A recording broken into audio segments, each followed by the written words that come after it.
أهلا ومرحبا بكم مشاهدينا ومتابعي قناة أخبار المغرب في هذا الخبر الذي وردنا للتو من مدينة القنيطرة.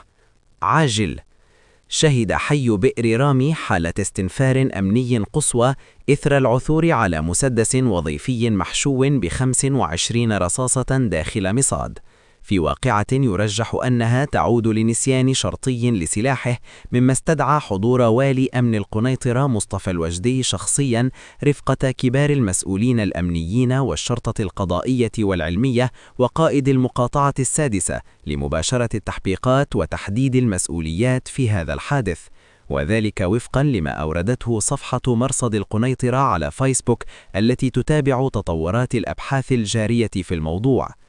نشكركم على متابعة قناة أخبار المغرب، وإلى اللقاء في نشرة إخبارية قادمة.